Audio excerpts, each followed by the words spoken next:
Hello friend, आप देख रहे हो हमारा चैनल ग्रो बुक्स। तो आज हम फिर से आपके लिए एक नई बुक लाए हैं, जिस बुक का नाम है द राइस।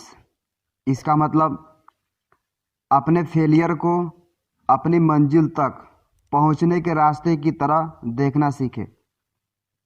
इनका लेखक का नाम है सराह लेविस। तो चलिए बुक का आपको दो लफ्ज़ों में बताते हैं।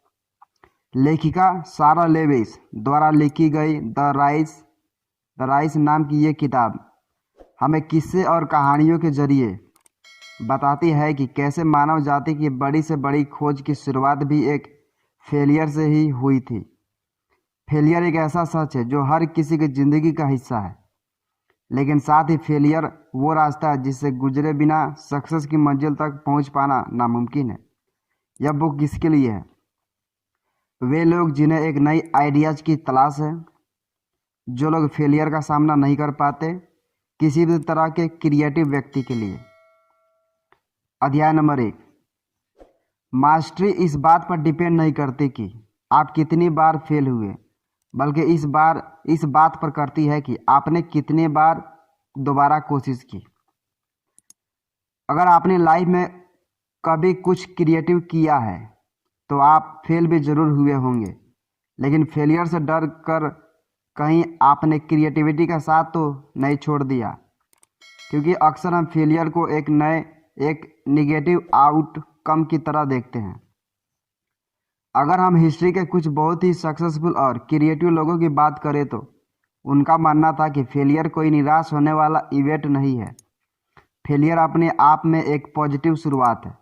किसी भी चीज़ में मास्टरी हासिल करने के लिए सबसे पहले फेलियर भी ज़रूरी है। इस किताब की यह समरी आपको बताएगी कि क्यों फेलियर से डरने की नहीं, बल्कि उसे समझने की ज़रूरत है, और कैसे फेलियर हमें सक्सेस और करीब ले जाता है। जब भी हम किसी आर्टिस्ट या किसी एथलीट यानी किसी क्रिएटिव प्रोफेशनल वाले की बात करते हैं तो हम उनकी लाइफ के बारे में बताने के लिए सक्सेस, फेलियर, अच्छा बुरा जैसे शब्दों का इस्तेमाल करते हैं। लेकिन ये शब्द कभी कभी हमें सच्चाई से बहुत दूर ले जाता है। जैसे फेलियर को ही ले लीजिए, जिसे अक्सर इतने नेगेटिव तरीके से बताया जाता है कि हम सब फेल होने के नाम से ही डरते हैं। फेलियर कैसे हमें मास्टरी के और करीब ले जाता है, इस बात को समझने से पहले आइए देखते हैं कि मास्टरी आखिर है क्या। अक्सर हम मास्टरी को परफेक्शन या सक्सेस के साथ जोड़ते हैं, लेकिन ये दोनों ही चीज़ें दूसरे के नज़रिए की बात है। लेकिन असल में तो मास्टरी एक कभी ना ख़त्म होने वाली प्रोसेस है। जैसे हम किसी ऐसी चीज़ को पकड़ने की कोशिश में हैं जिसे पकड़ना ऑलमोस्ट इम्पॉसिबल है। मास्टरी यानी लगातार पूरी मजबूती से अपने गोल की तरफ बढ़ते जाना। इस बात को थोड़ी गहराई से समझने के लिए हम तीरंदाजी के बेसिक प्रिंसिपल यानी आर्चर एस पैराडॉक्स को समझते हैं। इसके मुताबिक जब एक तीर अंदाज अपना तीर कमान पर चढ़ाकर छोड़ता है तो उसका तीर कभी सीधा नहीं जाता, बल्कि उसके ऊपर मौसम, हवा और भी कई बाहरी चीज़ों का असर होता है। इसलिए एक तीरंदाज को उन सभी चीज़ों का ध्यान रखकर तीर चलाना पड़ता है जिन पर उसका कोई कंट्रोल नहीं है। ऐसे ही मास्टरी के प्रोसेस में भी हमें कई ट्रायल्स लगाने पड़ते हैं, और उन ट्रायल्स पर हमारा कोई कंट्रोल नहीं होता। तो चाहे फेलियर मिले या सक्सेस, दोनों से ही कुछ ना कुछ तो सीखने को ज़रूर मिलेगा, और यही सीखने की कला ही मास्टरी कहलाती है। यही नहीं, सक्सेस तो हमें सिर्फ सिखाती है, लेकिन फेलियर तो सिखाने के साथ साथ कई बार मोटिवेशन भी दे जाता है। जैसे प्ले राइटर टेनिस विलियम कहते हैं कि जब उनका प्ले फेल हो जाता है तो वो सीधा अपने टाइप राइटर की तरफ जाते हैं और फिर से कुछ बेहतर लिखने लगते हैं। जबकि जब उन्हें सक्सेस मिलती है तब ऐसा नहीं होता। देखा जाए तो जब तक आपके मन में कुछ नया करने की इच्छा है, तब तक आपको फेलियर और सक्सेस जैसी बातों से कोई फर्क नहीं पड़ता। अध्याय नंबर 2। ज़्यादातर हमने जो पा लिया है और हम जो पा सकते हैं उसमें एक बड़ा गैप होता है, क्योंकि हम फेलियर को गलत नज़रिए से देखते हैं। अध्याय नंबर 2। इसलिए कई बार हम अपनी कामयाबी को भी ठीक से नहीं समझ पाते। अक्सर हम थोड़ा सा पाकर खुश हो जाते हैं। फेलियर के रिस्क के कारण आपने सही पोटेंशियल को एक्सप्लोर ही नहीं कर पाते। इसलिए जो हमने पाया है और जो हमारा पोटेंशियल है उसके बीच एक फासला रह जाता है, जिसे लेखक ने द गैप का नाम दिया है। जैसे जाने माने अमेरिकन कवि हार्ट क्रेन की पोएट्री को जब उस समय के महान कवि एजरा ने देखा तो कहा कि उनका काम उनके पोटेंशियल से काफ़ी कम है, वो इसे काफ़ी अच्छा कर सकते हैं। तब हार्ट क्रेन को यह एहसास हुआ कि वो एक गैप में है। अब सवाल ये उठता है कि इस गैप को भरा कैसे जाए। इस गैप को भरने के लिए सबसे पहले आपको अपने लिए एक ऐसा पनाह ढूंढना होगा जहां आप फिजिकली और मेंटली एकदम सुकून महसूस करें और अपने काम पर ध्यान दे सके, जहां आपको किसी भी क्रिटिसिज्म का डर नहीं हो और आप अपने काम को लेकर एक्सपेरिमेंटेशन कर सके, क्योंकि काम के शुरुआत में क्रिटिसिज्म थोड़ा खतरनाक होता है। जैसे प्ले राइटर अगस्त विल्सन को ये पनाह एक रेस्टोरेंट में मिली जहां वो आराम से अपनी कल्पनाओं पर काम किया करते थे। सबसे मज़ेदार बात तो यह है कि वो अक्सर पेपर नैपकिन पर लिखा करते थे, क्योंकि उन्हें लगता था कि यह बहुत सेफ है, यही से कोई नहीं पढ़ पाएगा और अगर कोई गलती हुई तो बुराई भी नहीं करेगा। लेकिन अकेले में अपनी क्रिएटिविटी पर काम करना थोड़ा खतरनाक भी हो सकता है, क्योंकि जब हम लंबे समय तक आइसोलेशन में रहते हैं तो हम सच से काफ़ी दूर हो जाते हैं और फिर अक्सर हम लोगों के बीच जाने में और प्रेशर हैंडल में डर लगता है। इसलिए अपनी सेफ पनाह में उतने ही देर तक काम करें जब तक आपको कोई आइडियाज़ ना आ जाए। उसके बाद आप खुद को प्रेशर और क्रिटिसिज्म के तैयार रखें। कई जाने माने क्रिएटिव लोगों को ये मानना है कि प्रेशर हमारी क्रिएटिविटी के लिए काफ़ी अच्छा है। जैसे लियोनाई बर्नेस्ट का कहना था कि अगर आप कुछ बड़ा करना चाहते हैं तो आपके पास एक प्लान होना चाहिए और ज़रूरत से थोड़ा कम समय यानी कम समय का प्रेशर हमसे कुछ बेहतरीन करवा सकता है। अगर आप अपने सही पोटेंशियल तक पहुंचना चाहते हैं तो शुरुआत में अपने लिए एक सेफ पनाह ढूंढें और फिर जब आपको अपना आइडियाज़ मिल जाए तो खुद को क्रिटिसिज्म और प्रेशर झेलने के लिए तैयार कर लें। जब हम इस जीत के करीब पहुंचकर हारते हैं तब हमें अपनी असल कमियों का पता चलता है। कभी केवल कुछ सेकेंड के देर के कारण आपकी बस या ट्रेन छूटी है, खासकर जब आप किसी बहुत ज़रूरी काम से जा रहे हो। यकीनन आपको बहुत फ्रस्ट्रेशन हुआ होगा। इस जरा सी देर की चूक से तकलीफ तो होती है, लेकिन साथ ही आपके ज़िंदगी भर का सबक भी मिल जाता है कि अगली बार से आपको अपना टाइम कैसे मैनेज करना है।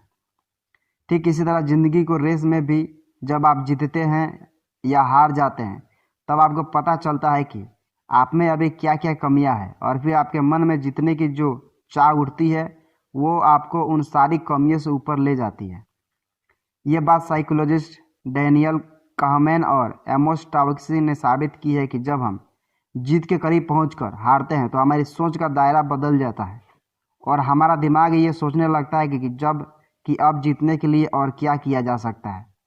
हार जितनी दर्द भरी होगी उतने ही हमारी सोच जीत को पाने के लिए हमें मोटिवेट करेगी। जैसे मिल्खा सिंह द फ्लाइंग सिख 1956 के मेलबर्न ओलंपिक में बस कुछ सेकंड के कारण गोल्ड मेडल से चूक गए थे। उनके इस हार ने उन्हें अंदर से हिला कर रख दिया। उन्होंने अपने ऊपर इतनी मेहनत की कि 1960 में जब वो रेस ट्रैक पर आए तो उन्होंने सारे रिकॉर्ड्स तोड़ दिए। जब एक जरा सी चूक से आप हार जाते हैं तो ना केवल आप अगली जीत के लिए मोटिवेट होते हैं, बल्कि आपको ये एहसास होता है कि जीतने से ज़्यादा सीखना ज़रूरी है। आपकी सोच जीत के जगह मास्टरी की राह पर चलने लगती है और फिर आपको जीतने से कोई नहीं रोक पाता। एथलीट जूली मोस इस बात का सबसे अच्छा उदाहरण है। 1986 के आयरन मैन रेस में वो बाकियों से 6 मिनट की लीड पर थी, लेकिन अचानक वो गिर गई। उनके पैरों में इतना दर्द हो रहा था कि वो खड़ा भी नहीं हो पा रही थी, लेकिन फिनिश लाइन उनके सामने थी। उन्हें रेंगते हुए वो रेस ख़त्म की, क्योंकि तब उनका फोकस जीतने पर नहीं बस फिनिश लाइन तक पहुंचने पर था। जिंदगी का रेस ट्रैक भी कभी सीधा नहीं होता, इसलिए चाहे कितने मोड़ आए आपको फिनिश लाइन तक पहुंचने की हिम्मत दिखानी पड़ेगी। अध्याय नंबर 3, अपने पोटेंशियल तक पहुंचने के लिए दर्द से दोस्ती जरूरी है। मास्टरी के राह पर चलते हुए आपको बहुत सी मुश्किलों का सामना करना पड़ता है। उनमें से एक है दर्द। दर्द एक ऐसा एहसास है जिसका कोई पीछा नहीं छुड़ा सकता। कभी हार का दर्द, कभी किसी को खोने का दर्द। दर्द चाहे छोटा हो या बड़ा, अगर इसे सही तरीके से डील ना किया जाए तो यह हमारे पोटेंशियल को कम कर देता है। अक्सर लोग दर्द से बचने की कोशिश करते हैं, लेकिन इससे बचना नामुमकिन है क्योंकि यह जिंदगी का सच है। इसलिए इसे बचने के बजाय इसके सामने सरेंडर करने में ही भलाई है। आप इससे बचेंगे उतना ही ज़्यादा आपको तकलीफ होगा। जैसे लेखिका की जिंदगी में दुख का पहाड़ तब टूट पड़ा जब एक ही साल के अंदर एक एक करके उनके सभी 7 दोस्तों की मौत हो गई। वो काफ़ी सदमे में थी। उनका काम, उनकी सेहत सब बिगड़ रहे थे। एक दिन उन्हें यह एहसास हुआ कि मौत तो एक ऐसा सच है जिसे कोई नहीं बदल सकता। उसके बाद उन्हें जिंदगी के हर पल की कीमत का पता चला। जब आप अपने दर्द को समझ लेते हैं तो आपके लिए उसे भूलकर आगे बढ़ना आसान हो जाता है। अगर हम दर्द से उठने वाली फीलिंग्स और इमोशन का सही डायरेक्शन देने में कामयाब हो गए तो फिर ये दर्द हमारी कमजोरी की जगह हमारी ताकत बन जाता है। मार्शल आर्ट की एक शैली एकिडो भी इस प्रिंसिपल पर बेस्ड है, जिसे आप अपने ओपोनेंट को समझकर उसी की चाल का इस्तेमाल उसी के ऊपर करते हैं। वेडी पामर ने इस तकनीक में महारत हासिल की, जिससे वह केवल 5.5 होने के बावजूद सबसे महान एकिडो खिलाड़ी बने। अगर हम हिस्ट्री के पन्ने पलट कर देखें तो हम जान पाएंगे कि महान से महान लोगों के जीवन में भी बहुत से दुख और तकलीफें आई हैं, लेकिन उन सब ने अपनी इच्छा शक्ति के साथ उनका सामना किया। जैसा मार्टिन लूथर किंग जूनियर, जो अपनी मोटिवेशनल स्पीच के लिए जाने जाते हैं। उन्हें बचपन से ही हकलाने की प्रॉब्लम थी। एक रिपोर्टर ने उनसे पूछा कि उसकी ये प्रॉब्लम कैसे ठीक हुई, तो उन्होंने कहा कि जब आप मौत के सच से दोस्ती कर लेते हैं तो बाकी सब चीज़ें से आप आसानी से निपट सकते हैं। दूसरे शब्दों में देखें तो उनका कहना था कि जब उन्होंने ज़िंदगी के सच को समझ लिया तो उनकी ज़िंदगी को जीने की इच्छा शक्ति इतनी बढ़ गई कि उनकी हकलाने की आदत खुद ब खुद ठीक हो गई। अपनी क्रिएटिविटी को बढ़ाने के लिए ज़रा शौकीन अवतार लीजिए। अगर आप लाइफ में कुछ बड़ा करना चाहते हैं तो खुद को एक्सपेरिमेंट करने दीजिए, वो भी रिजल्ट की चिंता किए बिना।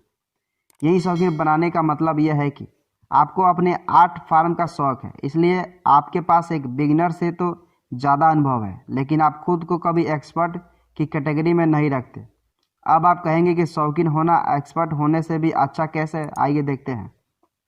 एक एक्सपर्ट ये मानकर चलता है कि वो एक्सपर्ट है तो उसे सब पता है, इसलिए वो खुद के लिए एक डेली रूटीन सेट कर लेता है, और चूंकि वो उसी रूटीन को फॉलो करके सफल हुआ है तो उन्हीं घिसे पीटे तरीकों को सारी जिंदगी इस्तेमाल करता रहता है। एक एक्सपर्ट अपना काम पैसों और करियर के लिए करता है, इसलिए वो रिस्क लेने से डरता है। वहीं दूसरी ओर एक शौकीन अपनी खुशी के लिए काम करता है, जिसके कारण वो आसानी से अपने आर्ट के साथ एक्सपेरिमेंट कर सकता है और उसे रिस्क लेने से भी डर नहीं लगता। जब आप बिना किसी प्रेशर के अपनी खुशी के लिए काम करते हैं तब हमेशा ही आप ज़्यादा बेहतर और कुछ नया सोच पाते हैं। अगर आप एक्सपेरिमेंटेशन के फ़ायदे जानना चाहते हो तो आपको वैज्ञानिक आंद्रे गिम और कॉन्स्टेंटिन नोवोसेलोव के बारे में सुनना चाहिए, जिन्हें दुनिया की पहली 2 डायमेंशनल चीज़ ढूंढ निकाली, जो था पेंसिल के ग्रेफाइट का कार्बन स्ट्रक्चर। इस खोज के लिए दोनों को नोबेल प्राइज मिला था। ये खोज उनके फ्राइडे नाइट एक्सपेरिमेंट का हिस्सा था, जिससे वो कुछ ऐसे अजीबोगरीब एक्सपेरिमेंट किया करते थे जिनके असफल होने के चांसेस कम ही होते थे। एक्सपेरिमेंटेशन से इनोवेशन होते हुए हमने हिस्ट्री में कई बार देखा है, लेकिन क्या आप जानते हैं कि बच्चों की तरह खेलने से भी क्रिएटिविटी बढ़ती है। इसलिए आजकल कई कंपनियां अपने ऑफिस में अपने एम्प्लॉयज़ को खेलने का मौका भी देने लगी है। ये बात साइंस ने भी साबित कर दिया है कि खेलने से हमारी थिंकिंग एबिलिटी बढ़ती है। एक स्टडी के दौरान 4 साल के बच्चे के 2 ग्रुप बनाए गए और दोनों को एक ऐसा खिलौना दिया गया जो पहले से ग्रुप में उस खिलौने का इस्तेमाल सिखा दिया गया, जबकि दूसरे ग्रुप को नहीं। साइंटिस्ट ये देखकर हैरान हो गए कि खेल के दौरान दूसरे ग्रुप ने उस खिलौने के कई छुपे फीचर भी ढूंढ लिए। यानी खेलते भी आप कभी कुछ सीख सकते हैं। अध्याय नंबर 4, मास्टरी की राह पर चलने से पहले सब्र करना सीख लो। सेटबैक और फेलियर को हराकर मास्टरी तक पहुंचने के लिए एक आखिरी गुण जो आपने जरूर होना चाहिए, वो है सब्र। आइए पहले समझते हैं कि सब्र आखिर है क्या और हमें इसका इस्तेमाल कैसे करना है। सब्र यानी खुद को इतना मजबूत बना लेना है कि बार बार हार का सामना करने पर भी हम टूटे ना। हमारी इच्छा शक्ति इतनी बड़ी हो कि हर बार हम अपनी गलतियों से कुछ ना कुछ सीखें और खुद को बेहतर और बेहतर बनाते चले जाएं। अपनी ज़िंदगी में सब्र का गुण लाने के लिए आपको पहले दर्द को एक्सपेक्ट करना होगा और हार्ड वर्क के लिए तैयार रहना होगा। एक आर्टिस्ट को अपनी ज़िंदगी में बहुत सी परेशानियों का सामना करना पड़ता है। ज़रा सोचिए, आपकी वो पेंटिंग जिसे बनाने में आपने जान लगा दी, उसे देखकर लोग उसमें ज़माने भर की कमियां निकाल रहे हैं, तो आपको कैसा महसूस होगा। लेकिन इस क्रिएटिज्म के से निराश होने के बजाय आप इसका इस्तेमाल अपने फ़ायदे के लिए भी कर सकते हैं। यानी अपने क्रिटिक का हर पॉइंट नोट करें, उसमें से जो आपको अपने लिए बेहतर लगता है उस पर काम करें, खुद में सुधार लाए और बाकियों को भूल जाए। यही सब्र की सही पहचान है। आयोवा यूनिवर्सिटी के वर्ल्ड फेमस राइटिंग प्रोग्राम में एक बहुत दिलचस्प बात सामने आई कि दुनिया के महान राइटर वो बने जिन्होंने बिना रुके प्रयास किया, वो नहीं जिनके अंदर नेचुरल टैलेंट था। इसलिए फेलियर को अपनाए, क्योंकि ये उस आग की तरह है जो आपको तपा कर खरा सोना बना देगा। कुल मिलाकर असल में हम जिसे फेलियर कहते हैं वो तो एक लर्निंग एक्सपीरियंस के जैसा है, जिसके बिना हम मास्टरी तक नहीं पहुंच सकते।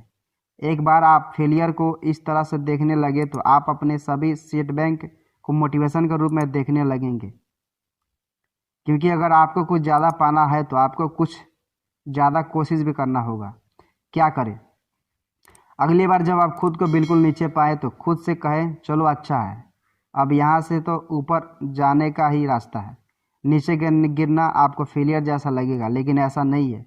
आपको बस इतना ही मतलब है कि आप अपनी उम्मीद के पंखों को और मजबूत करो, अगली बार इससे भी ऊंचा उड़ान भरो।